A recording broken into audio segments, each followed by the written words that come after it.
Buenos días, querida familia. Nos reunimos nuevamente alrededor de la palabra del Señor en este sábado de la quinta semana de Pascua 2023, en el que celebramos la memoria libre de la bienaventurada Virgen María de Fátima. Nos reunimos en el nombre del Padre, y del Hijo, y del Espíritu Santo. Ven, Espíritu Santo, llena los corazones de tus fieles, enciende en ellos el fuego de tu amor y renovarás la faz de la tierra. Espíritu Santo, ilumínanos y santifícanos. María, Madre de la Iglesia, ruega por nosotros. Lectura del libro de los Hechos de los Apóstoles, capítulo 16, versículos 1 al 10. En aquellos días Pablo llegó a Derbe y luego a Listra. Había allí un discípulo que se llamaba Timoteo, hijo de una judía creyente, pero de padre griego. Los hermanos de Listra y de Iconio daban buenos informes de él. Pablo quiso que fuera con él, y puesto que todos sabían que su padre era griego, por consideración a los judíos de la región, lo tomó y lo hizo circuncidar. Al pasar por las ciudades, comunicaban las decisiones de los apóstoles y presbíteros de Jerusalén para que les observasen. Las iglesias se robustecían en la fe y crecían en número de día en día. Atravesaron Frigia y la región de Galacia, al haberles impedido el Espíritu Santo anunciar la palabra en Asia. Al llegar cerca de Misia, intentaron entrar en Bitinia, pero el Espíritu de Jesús no se lo consintió. Entonces dejaron Misia a un lado y bajaron a Troade. Aquella noche Pablo tuvo una visión.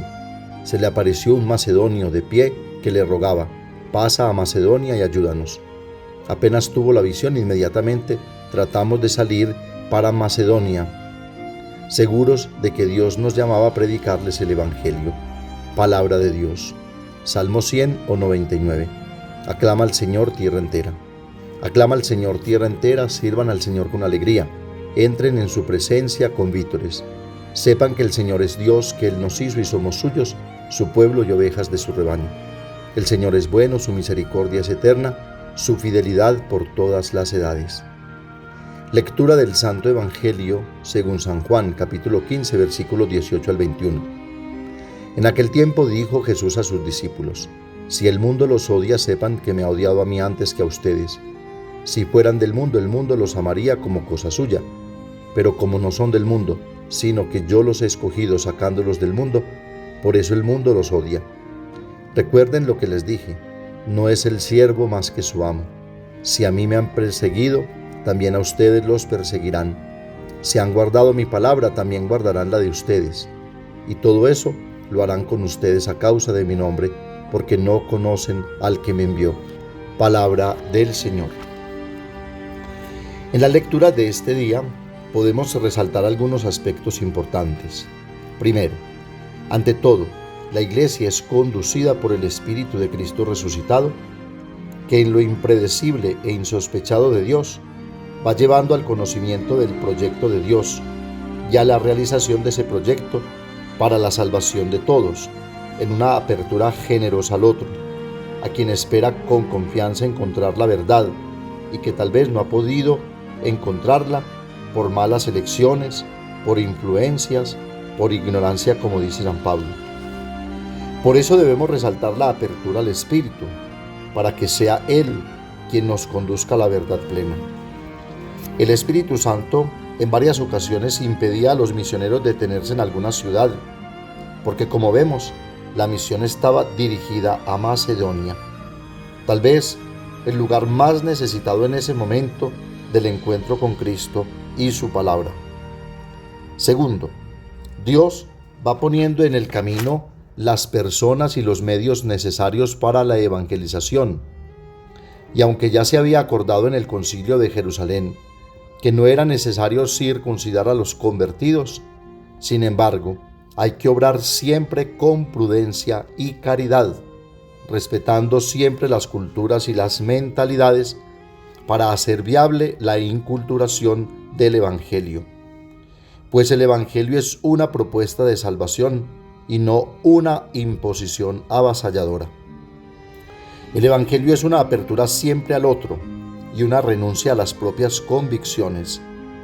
Por eso es apertura al Espíritu Santo, que sopla donde quiere y como quiere. Dios tiene siempre modos insospechados de hablar y de hacerse comprender. Tercero, Dios tiene su propio itinerario porque Él es la verdad, Él es el camino, Él es la vida. El hombre es solo instrumento de su gracia y de su amor. De ahí que sea también necesario obrar siempre en comunión con quien ha recibido la autoridad y la conducción de la Iglesia por el poder que Jesucristo le ha conferido, le ha transmitido, para poder mantener la unidad y evitar el error, la confusión, el caos, la anarquía. Porque es claro el texto de Hechos de los Apóstoles que hoy escuchamos.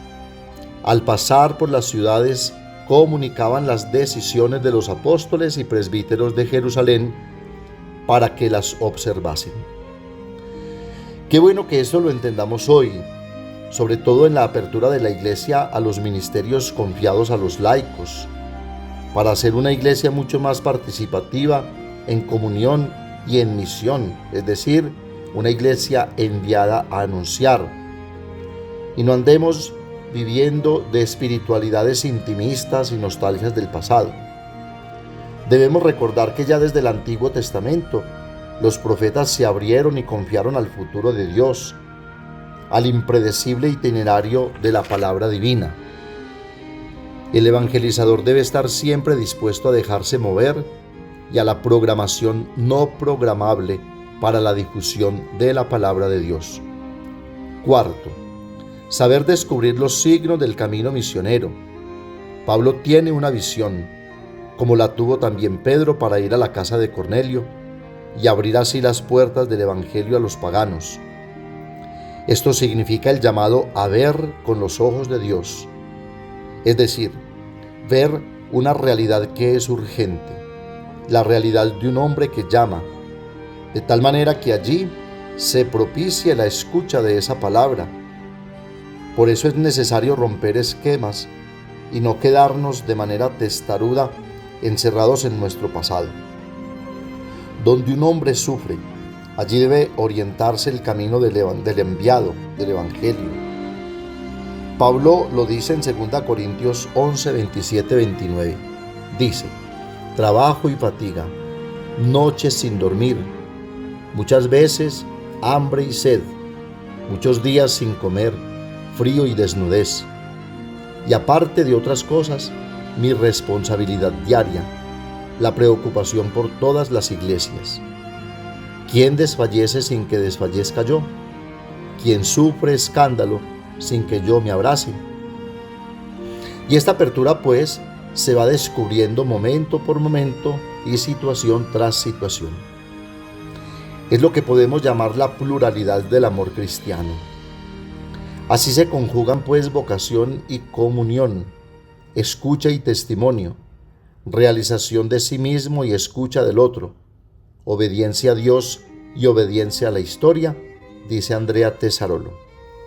Quinto, por último, según el Evangelio, el evangelizador es el testigo de Cristo y por tanto da testimonio con su propia vida, sin reservas ni dilaciones. Se configura tanto con Cristo y su palabra que corre la misma suerte del Maestro. Es como la encarnación del mismo Señor. Si el mundo los odia, sabed que me ha odiado a mí antes que a vosotros. El evangelizador debe ser consciente, y hoy mucho más en la realidad que vivimos, que vivir en Cristo y para Cristo nos pone en una constante dinámica de expropiación de sí mismo, de renunciar a los propios intereses para acoger el estilo de Jesús. Pablo lo dice: estoy crucificado con Cristo, vivo yo, pero no soy yo, es Cristo quien vive en mí. Todo lo puedo en aquel que me conforta. El cristiano da testimonio con la propia vida y con la propia sangre. La Santísima Virgen María nos ayude a ser conscientes de nuestra obligación de ser testigos con la palabra y con la vida. Amén. Padre nuestro que estás en el cielo, santificado sea tu nombre. Venga a nosotros tu reino, hágase tu voluntad en la tierra como en el cielo. Danos hoy nuestro pan de cada día, perdona nuestras ofensas, como también nosotros perdonamos a los que nos ofenden. No nos dejes caer en la tentación y líbranos del mal. María, Madre de la Iglesia, ruega por nosotros. El Señor nos bendiga, nos guarde de todo mal y nos lleve a la vida eterna. El Señor esté con ustedes, y la bendición de Dios Todopoderoso, Padre, Hijo y Espíritu Santo, descienda sobre ustedes y los acompañe siempre. Que tengan un feliz día y recuerden que los padres de la parroquia los queremos mucho. Hoy elevamos una oración muy especial por todas las madres difuntas que estamos completamente seguros ya están gozando de la presencia de nuestro Señor Jesucristo en el abrazo eterno del Padre. Concédeles, Señor, el eterno descanso y brille para ellas la luz perpetua. Que descansen en paz. Amén.